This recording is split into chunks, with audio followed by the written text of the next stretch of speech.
Hi, welcome back to Snacks and Scotch. We're here with the Cristini brothers. This is episode 13. I'm your host, Sylvie Bona, and we're talking to Chris and Steve. These guys are like back in the day we just had a conversation talking about starting CrossFit at like a university gym, dying through friend, barely making it, barely walking upstairs.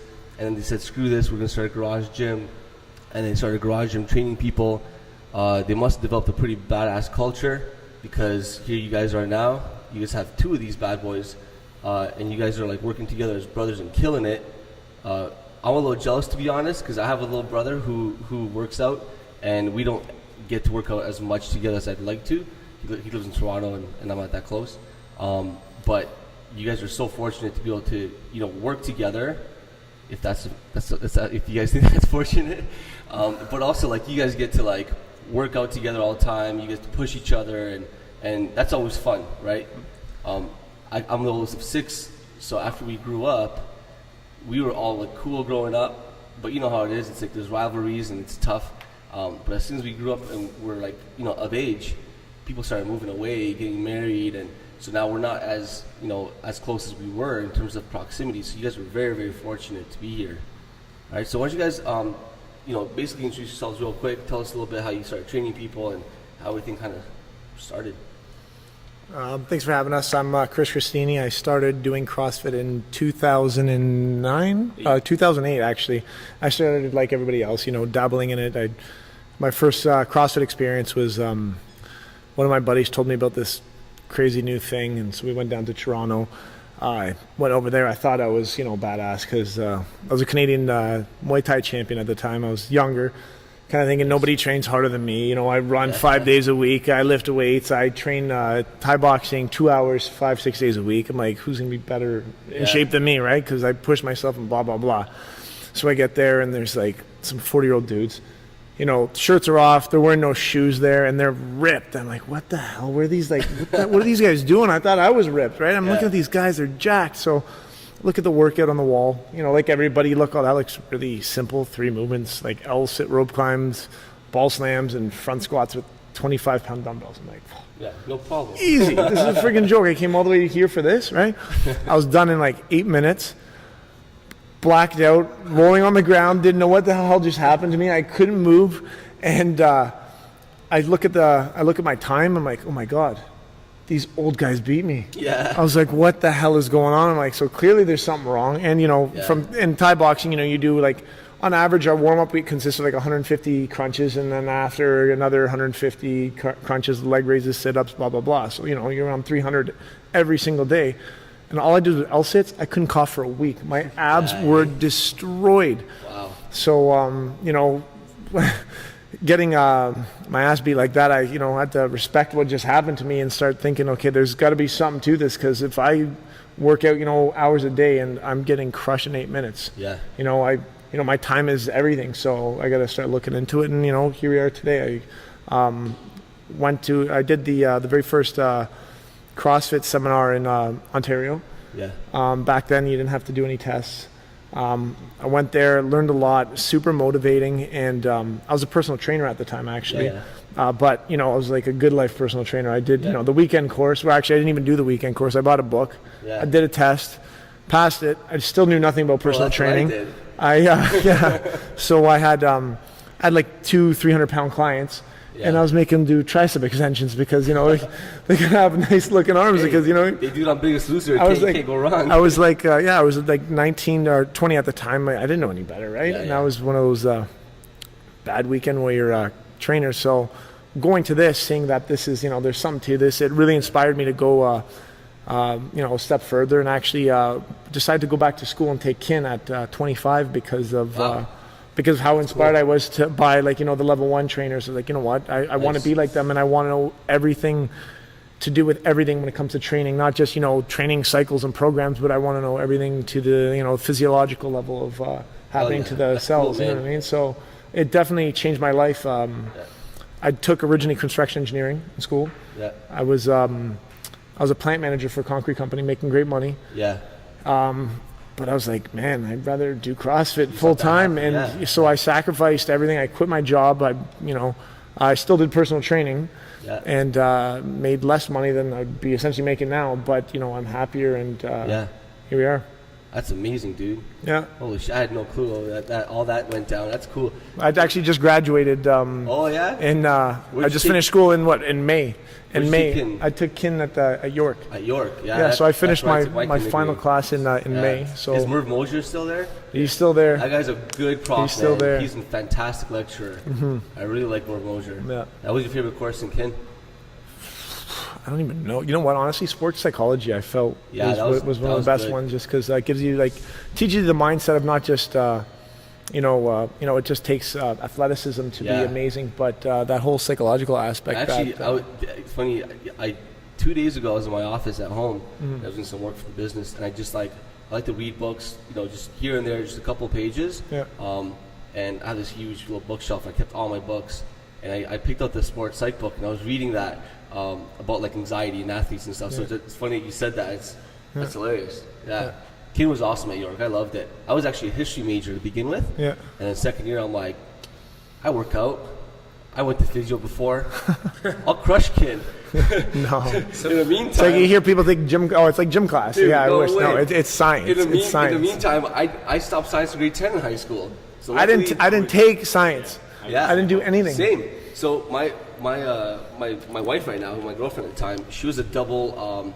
She's a biology and physiology major at U of T. So she tutored me through everything. So my physiology 1 and 2, exercise phys, my favorite course of all time. I did awesome in all those. I hate it. You know what? We both of us. Well, I was 25 and I'm 30 now. But when I started, we were taking a part time. I still worked full time. Tough, man. And in order, for physiology, to get an A, you need to put in time. We had no time. We would. I was a personal trainer. We were in school, and we were running CrossFit Markham in the evenings. So our time to study was from 10 at night to 1 in the morning, and then be at work for 7 a.m. That's amazing. So to get an A or a B was not happening. I was super happy with a C+. But dude, that's just enough to pass because the circumstances. That's and you know what? The funny thing is, looking back at my kin degree, it didn't help me all that much in terms of being a coach or knowing stuff. What it did help me is, as I pursue education, I want to be better and better and better.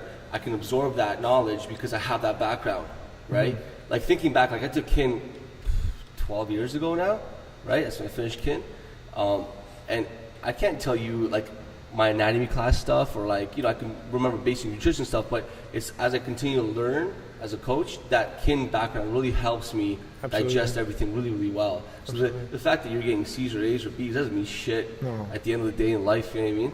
Which is cool. Yeah.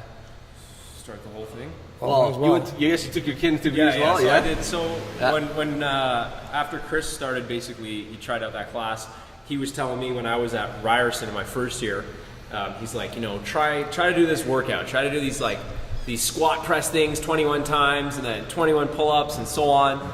So I'm 3 floors underground at Ryerson University trying to do thrusters, and I'm dying with 65 pounds in my hands. Yeah. And I think I got 8 reps on my first round. And I think in total I maybe did 18 thrusters and 18 pull-ups, and I couldn't walk up the stairs that day. And then I had to walk to the TTC too, to the subway, which was impossible. And after a few weeks of building up kind of some confidence, I went out in the garage and started working out with him. And, after the first day, we were hooked, you know what I mean? Just like everybody else, you're so excited to do more. And you're like, what just hit me? I loved it, but it killed me, but I loved it. Yeah. And I ended up doing the same thing. I was already, so then at that point, we did it for another year. And then I had gone to York for another program. And then after that year, I was like, you know what? I want to do this too. I want to be the best at it for myself, so I switched majors as well. I went into kin. Same idea. I was a server at a restaurant. I was full-time student at the time, and then I was running CrossFit Markham at nights, and it was just super busy. But I was loving what I was doing. I was using my education from what we were learning, trying to apply it to becoming a better coach. I wasn't a personal trainer beforehand, so I had to learn everything all at once. I had to learn the practical end, and obviously I had to get the book smarts in there as well. Which, like you were saying, does physiology really matter to telling somebody how to do a workout and when they should rest and when they should go? Yeah. Not entirely, but it doesn't hurt. And at the end of the day, if you want to be the best, CrossFit's one aspect of fitness. If I want to be the best in fitness, I want to know as much as I can know. Absolutely. Even if I don't ever use it, at least I know it. Yeah. So there was a lot of things that I definitely took away from going through kin. And there's a lot of things that didn't necessarily matter, but at the end of the day, if I want to use those things, I can. Yeah. And then a couple years down the line, Markham started to grow. Eventually we had the opportunity with Reebok to open a gym in Woodbridge. Yeah. And then just a year ago now, we expanded our Markham gym. So at this point, we are where we are, and we're now working with where we're at this point. Yeah, that's cool, man. The one thing from listening to both of you guys speak, really, really cool thing is that you guys are young dudes. You guys had things going already, but you knew what you wanted, and you just said, screw it, I'm going to pursue this, I'm going to crush it, I'm going to be the best at it. And I think you guys are successful now as, gym owners, and you're a pretty successful athlete yourself, Chris, because you guys don't settle for being okay. You don't settle for being complacent, and we see a lot of that. We could even some successful people settle for that, but you guys definitely don't settle for that, which is really, really cool to see.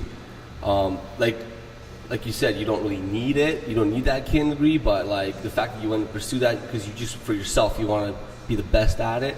That's an incredible mindset right there. I think it has a lot to do with being competitors and being having that kind of background. At the end of the day, as an athlete in CrossFit, you always want to get better. You always want to be better than what you did last time. You always want to snatch heavier and clean heavier. I think it's the same thing when it comes to business. I want to be the absolute best coach that there is, in comparison to myself. I want to be the best version of the coach that I can be. So if that means being more educated, then great. I want to be the best business owner that I can be. I want to keep my gym as clean as can be. For everything that I do, it's I don't want to half-ass anything. I want to make sure that I do everything in my power to do the best possible version that I can do. Yeah, I'll tell you right now, I've half-assed plenty of things in my life, like high school. I don't even know how I got through high school. I have no clue I got to university. but when I'm passionate about something, I can't handle that shit. I cannot handle half-assing it, man. It eats me up inside. You know what I mean? It's just anxiety for me. So yeah. So how was the garage days? Walk us through a basic day. How did you guys get people to even come into your garage? The CrossFit is what people still think when they hear CrossFit. They think of that old grungy, wearing Chuck Taylors before the Reebok days, and listening to System of the Down. That's exactly how it was. But the problem with it was back then, I had to start off with my one buddy, super competitive. He's like, I want to try the hardest thing out there. So when, he was my very first client. Then he started bringing his friends and some hockey guys. Yeah. And everyone there were animals. But the problem was that when you hear about, I hear, CrossFit's bad for you and it can injure you, blah, blah, blah. Yeah. Back then, that was definitely my real gym. I will admit that was before I went to school. Yeah. And in that atmosphere, it had nothing to do with health. It was competition. I am going to die to beat all my clients and my friends in that workout, and they're doing the same thing, and it made no difference because that's awesome. That's just how it was, right? But that's awesome. The fact that that's the way it was, that's cool, man. There's nothing wrong with it being that way. Well, it was in its early stages. We didn't know enough about it. They didn't know enough about it, especially when it came to CrossFit programming. It was just whatever life threw at you was our. But think of 25, 23-year-old young guys. Think of the shit they do that just hurt themselves all the time. Right? I mean, having that mind frame, that crazy environment, that's just cool as shit. If you guys go to a regular gym and you had your buddies lifting at a regular gym, you'd probably do something similar, right? If you're on a strength program, for example, trying to out-squat somebody, you know what I mean? So at the end of the day, maybe it wasn't as safe as it is today. definitely not, but we definitely changed it. I wouldn't feel too bad about that because I think that's the essence, that grungy, competitive, and it's changed drastically to open up to the masses, right? Of course, it's really beautiful. It has to. We get 50-year-old grandmas at the gym doing strict push-ups, looking legit. That's awesome, right? That's what fires me up right now, right? Helping people. But that whole background, that's cool, man. Yeah. That's awesome. Yeah. For me, I just had a guy come up to me. He's like, hey, I'm getting married. I need you to train me. And I was like, I just work out myself. I don't really want to train people, but all right. He's like, I'll build your website. And I'm like, I guess. And then he built the website, and another person came. We're like running around the block with their shirts off, pushing sleds and dropping weights, and people were like walking the dogs. I'm like, what the hell is going on? Do you guys have cards? Cards. It's my garage. And then eventually, like, I affiliate. I'm like, you know what? I'm just gonna affiliate on my garage because we do CrossFit, and we're gonna call it CrossFit now, right? Before we were just training for fun, and we affiliated, and people just started coming. It was weird. Yeah, that sounds almost exactly like what happened. Yeah, and then the neighbors called the cops, and we're like. Not the cops, they call the town, and we had the town come in and tell us that we can't run a business in my house. And no way. We didn't even work out late, not even loud music, but they were like, nah, you can't drop weights, you can't do this, you can't do that. I was like, what? So by the time they actually came, we were in our new facility. So for us, it was actually the opposite. Our neighbors would sit on their porch watching, because we were up to 30 members in our garage. Oh, wow. We had people in the garage, on the grass, on the side of the house. It was a disaster. And I know, like, the old Italian guys on the street were like, when they heard that we're moving, they're like, so we're not going to be able to watch these girls run down the street in their knee highs, right? So you know, it really was a community. That's awesome. Community event, yeah. It was really cool. That's so cool. So talk about transitioning into an actual facility in the gym. Like, talk maybe some struggles that you guys went through. Well, the first one we started pretty small. We were pretty. We didn't get it over our heads on the first one. Yeah. We just found a small place near our house, and it was like you said, we had like 30 people working out in our garage by the end of that like second summer, and we said, you know, let's try to take a legit stab at this. Yeah. Got a small place. I think the demo of the place was like the worst of it all. Like, this place had been like a restaurant at one point, a billiards place at one point, an office at another point. So it was a big disaster tearing the place apart. But even then, like, you know, like CrossFit community, people came out, they helped us out, they tore down. Yeah, they want to. Yeah, they were all excited too. They were like, let's rip down the wall for time. Like, all right, cool. That's awesome. Whatever. And then after that, you know, getting new members in the door was, back then, especially back then, you said CrossFit to somebody, they're like, cross who? They had absolutely no idea what it was. It's not as widely recognized as it is now. I'm in a small town in Keswick. It's like about 20 minutes, 25 minutes north of Newmarket. And people still come in, what the hell is CrossFit? Every day. Like, no one knows what CrossFit is in Keswick. Very few people. We're starting to slowly move up there because houses are cheaper now. But, I know you feel, man. I think a hard thing for us to grasp was we thought just our passion alone would sell to these people who want to come in, and we really had to take some time and learn the business aspect of it. It's not now we're paying rent every month. Our landlord doesn't care whether we're doing good or bad. They need their money.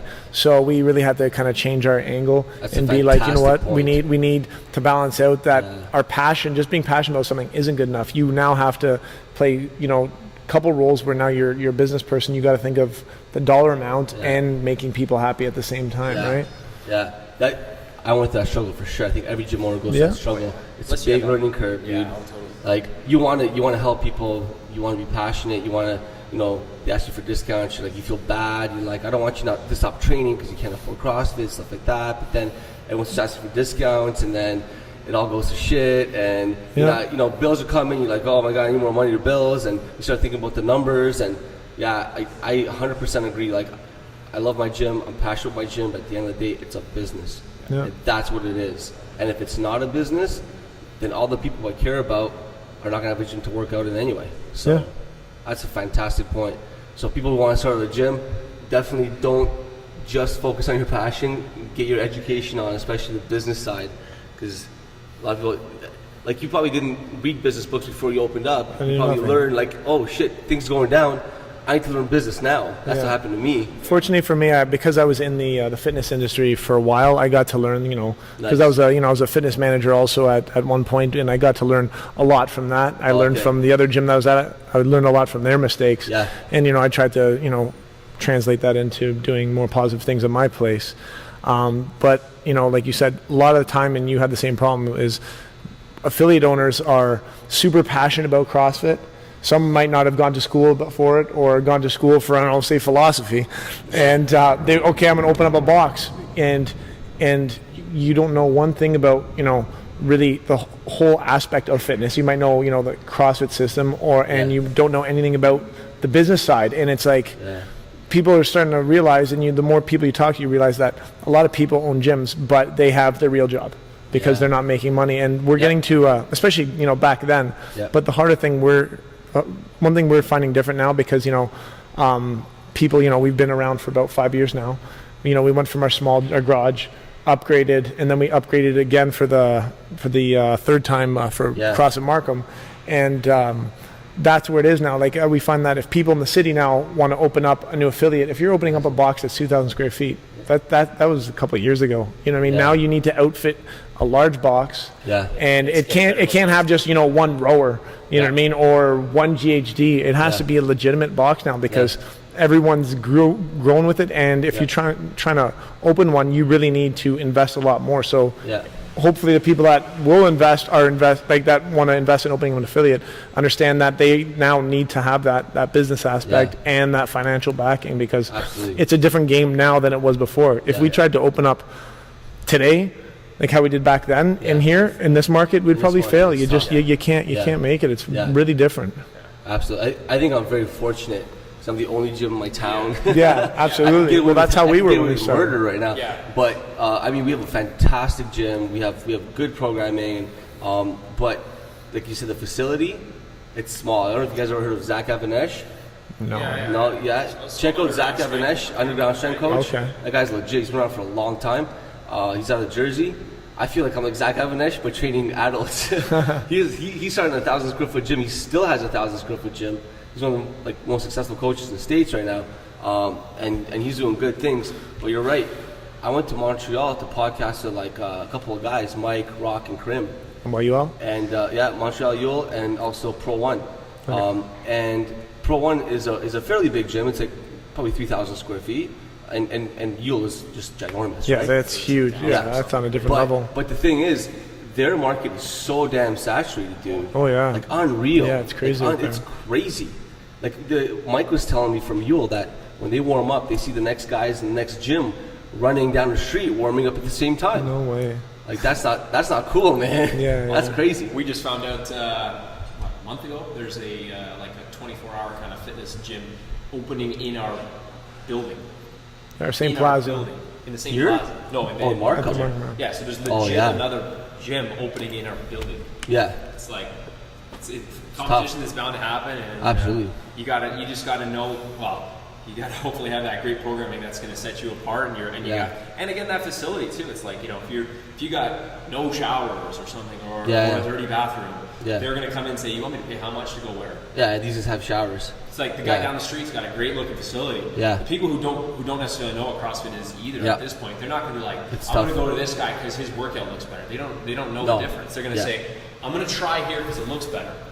And then they'll stick around because your program. That was actually one of our biggest problems that when we opened up our first location, because we were like, you know what, we've been doing a lot longer than a lot of other people out there at that time, and we took a lot of time in educating ourselves and doing proper programming, not just doing random shit, whatever life throws at you. WODs, you know what I mean? It's not just pick a benchmark WOD every day and say, oh, I did Murph and Amanda and Elizabeth, whatever. No, we thought people would notice that people don't know anything. You know what I mean? People who know CrossFit and appreciate it, know it. But those aren't the clients. Those aren't the clients, exactly. We're trying to get, the people who don't know anything. And the first thing they notice is, how clean and, how pretty this is. They know nothing about programming and education. That's not what sells them. And we did that from the beginning, though. Even though our place was small, but it was, back then, it was the prettiest small CrossFit gym. Yeah. Like, there was other CrossFit gyms out there that were big, but people would come in and be like, oh, I've tried this other place. And that place is so much cleaner.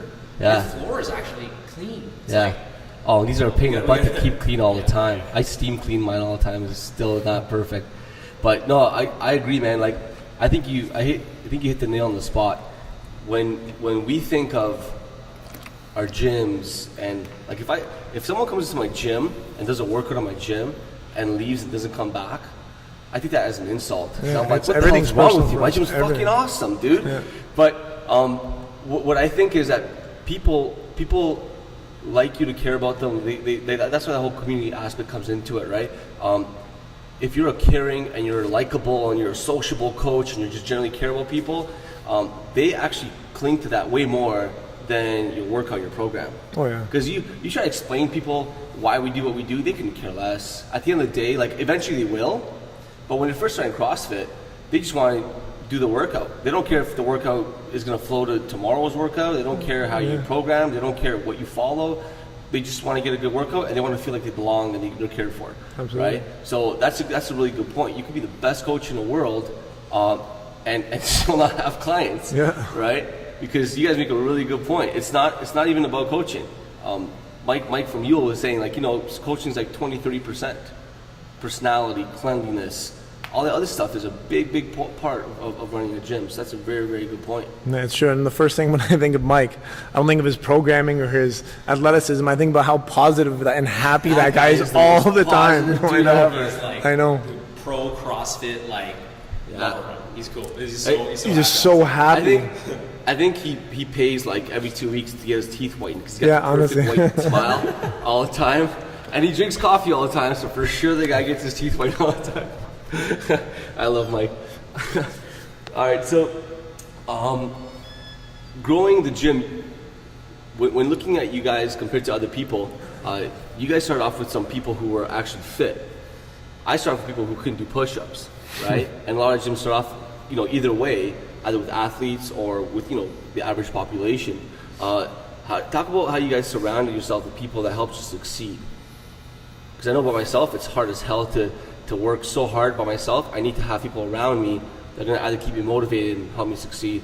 I think the fact that we've worked together for this long, we bounce ideas off each other a lot. So I think we work together really well. I think in terms of, it started off in the house. It started off with family. It started off with friends and people who cared that we succeeded. Yeah. So even bouncing ideas off of people like that in the beginning stages.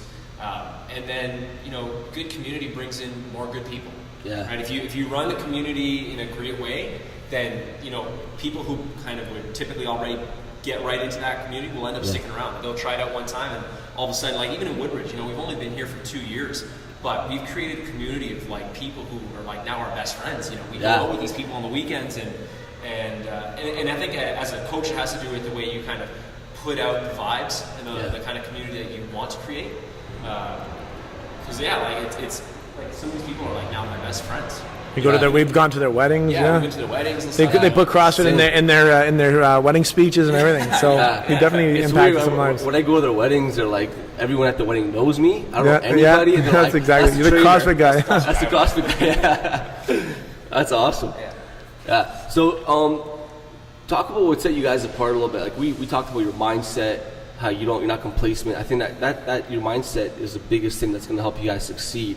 Like going from growth to growth to growth, there's always some stagnant where you have to work really hard, put in the hours, put in the time, and then things get better, and then you guys will probably open up a third gym. Who knows, right? Yeah. Like look at title. Very possible. But there's always that once you get over the hump, once you grow and once you succeed, it's like you have no life for a while, and then you get back to it. How do you guys balance that life right now? Work right now. Right now, there's no life. There's no. Let's be honest. There's no life. Our life is our gym. Yeah. You know what I mean? Like we train our gym. My wife just she's been here 5 months she's been working with us full time. She left her job at her full time job at Johnson & Johnson. Nice. I think now I'm like, if she didn't leave her job, I would never even see her. I don't know how we'd be able to balance that out, but. It's not that it's a bad thing. It's just something that we're dealing with right now, and we're always, like you said, if we were complacent, you'd be good with how things are, and we'd be taking time and doing other things that we want to be doing socially, maybe, but we're not where we want to be, and that's why we're here. I think the way we look at things, like you said, we're bouncing off ideas.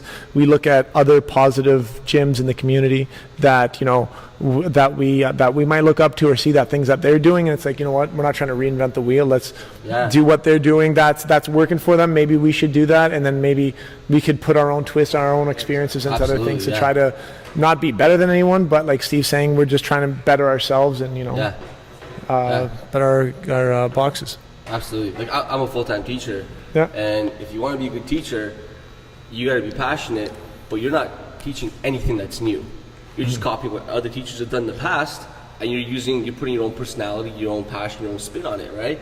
Same thing with the gym. When people say, "Oh, don't follow other people's path," doesn't mean you have to follow their path, but you can always learn and take from everybody. It's always business model. Absolutely, yeah.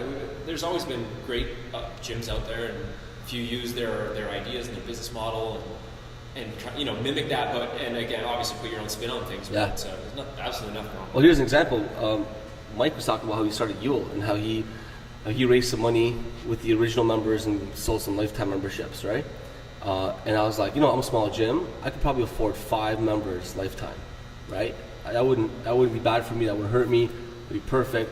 So I opened it up, and sure enough, 2 minutes on Facebook, private chat, 2 minutes, 2 people, instantly threw like $9,000, and then just helped me move in my new space. Wow. So it's just a quick little strategy that you learn from other gyms. Yeah. I didn't even think about that. Like I've heard it, I heard Ben Bergeron talk about it and stuff like that, but it just didn't come to my mind. And all of a sudden I talked to Mike, and I'm like, you know what? Let me try it out. What I got to lose, and instant, it was awesome. So now my move in December is covered. I don't have to do anything. I just gotta set it up and good to go. You know what I mean? Landlord's doing everything. It's good. Yeah. So how's your training going right now with all this work, dude? Because I know for me, well, one of the things that you mentioned, saying, we're very fortunate that we get to work together, we get to work out together. That's not the case. No. There's a couple days a week that we're 2 days a week we're at the same gym, but I'm working and he's on the computer. And when he's working, I'm on the computer. Working out actually never happens. No. Yeah. Maybe once a month. Really, There's actually no time. He works out on his own. I work out on my own. We do it when we can. Like we train. Don't get me wrong. We train a lot, but it's not on a set schedule. It's wherever I have time. If I have an hour in the morning, I have an hour in the evening, or sometimes I have to break up. 3 times throughout the day, whenever I can. Because obviously you want to make your money with your training and this and that. And most affiliate owners start a gym. I know I started the gym because I love training people, and it kind of just fell into my lap. People wanted me to train them, so I'm like, all right, cool. But more importantly, I wanted to create a wicked playground for myself. Yeah, and it doesn't happen. It's I started my opposite. garage gym, and I was like, I want to have the best garage gym, and my clients paid for it, and then it kind of took off and became a gym. But now, affiliate owner wannabes, or people want to start an affiliate owner, I've worked out by myself forever, dude. When I can work out with a group of dudes, a group of guys, and just throw down and hit some heavy weights and do some weightlifting, it's like I get so energized and so pumped. And that's what CrossFit's all about. It's unreal, but I don't get that. No. So my big thing is once a month I want to make it a point. My buddies at Solid Ground, they throw down on Sundays. Yeah. I want to try to make it once a month a point, just kind of go in for an hour and just throw down a bit, because I'm missing that so much right now. And the whole thing we've been, we preach about CrossFit, it's the community aspect. Training with other people, and like you said, we're the owners, we're the ones who believe more than anybody about this community, and we're training by ourselves, which kind of goes against everything that we believe in, right? Because of our lifestyle. Honestly. And you find it so common with so many people, and I know for the past 2 years it's actually, it's something that I do. I have no choice to work on my own, and it's I think it takes a toll, finding people to train with you at the, at whatever times it's so important. I know me, Steve, and Brandon Crump from Crux, and same with Ryan Starkey, have recently been trying to make a point. It's only been happening since September, since we decided at the Granite Games that we're gonna make a full-time effort at least once a week, wherever, no matter how hard it is, we'll go to each other's gyms. And same with the guys and girls out at Select with Holly and Sasha and Chris Bailey. Yeah, so we're trying. It's just tough. Yeah, Brian's a great dude, man. He actually coaches a lot of the kids in my school. Oh, really? And when they do stupid shit in the class, they do burpees instantly. Not even a joke. I'll be in the middle of a lesson, and the kid will do something on 25 burpees, and you'll go to the back, he'll quietly do his burpees. No one even pays attention because it's so normal. It's awesome. But yeah, I got to work out with him. I told him I'd go this week, but his gym is right close to my school too, so I need to work out that dude. So what do you guys do that kind of set yourselves apart? Because I noticed that you guys are wearing some really cool certs. I felt really bad I couldn't make it to the Klokov one. You should feel bad. It was really amazing. I had family obligations and I couldn't make it, but that looked crazy. That was cool. So why do you do stuff like that? I can't imagine. You guys are so busy. Computer work, training computer work. Putting something on like that must be just adding a whole lot of work to your schedule for sure, right? Yeah, it's definitely a lot of work, and it's the payout isn't that great. Yeah. But the way we look at it is, like Steve said, we want to be known as really, really good, well-known people in the fitness industry, not just CrossFit. So obviously we have NCCP weightlifting courses here, so they have nothing to do with CrossFit. Nice. But we want that respect from everybody, and it's and we know that if say that somehow we're indirectly helping the community, we're helping other people learn about learning how better technique on how to clean and jerk and snatch, and that's going to translate into them teaching all these other people at their boxes better technique. It's going to be safer. Their standard of CrossFit is going to be even better. So by that, you're producing better people, healthier people, and that's going to translate into them telling people who have nothing to do with CrossFit, saying, "Oh my God, this is amazing. I don't hurt myself. I'm in better shape and healthier than I was when I was at the good life and whatnot." And it's making the community more reputable. So indirectly, that's going to hopefully help us. We'll get more people through the door saying, I was talking to my friend from Mississauga, and they said CrossFit's amazing and it's so safe and blah blah blah, and the coaching and the education is at such a different standard than going to a big global gym and you hear about these weekend warrior trainers, right? Yeah. So it'll indirectly have a positive impact on our business too. That's the whole, the big picture that we're trying to go with when we carry out other seminars here. That makes a lot of sense.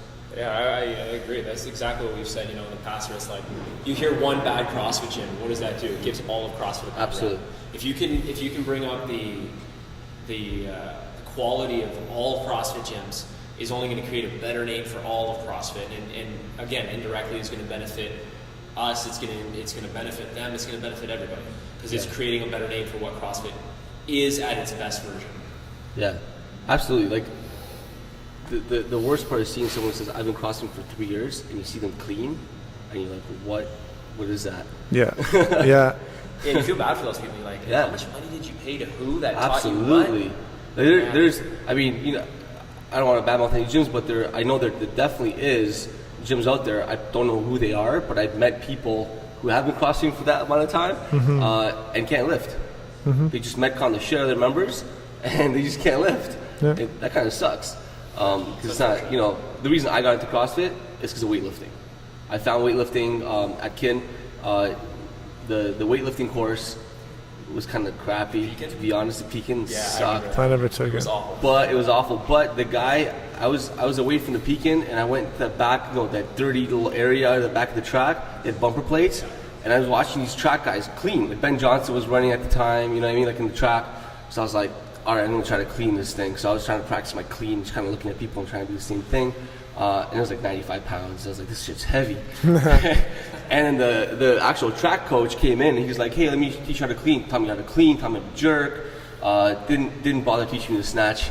But it was just like, a couple of days, and it was amazing. And then that's how I kind of, when I found CrossFit, I was like, oh, they do that stuff. That's awesome. So definitely important to do. Yeah. All right, so we're going to wrap it up pretty soon. Anything you guys want to plug in there? I'm pretty good. Yeah. Anything going on? Anything happening? Or? Right now, not much. Markham's still under construction. And, yeah, you guys had a flood there. You were talking about a flood. We had to put the neighbor had a leak. The neighbor sprinkler system exploded basically and leaked a lot of water into our unit, to the point where we had to completely replace all our flooring, rip out 2 feet of drywall in every direction. To any gym owner, I would suggest make sure you guys are covered for floods, because if you're not, it is a horrible headache. And find out what your coverage is, because when you hear $60,000-$70,000, you think, oh, that's a lot. You know what I mean? Yeah. But it's not when you got to factor in labor, man hours, and the equipment, and the price of the equipment going up.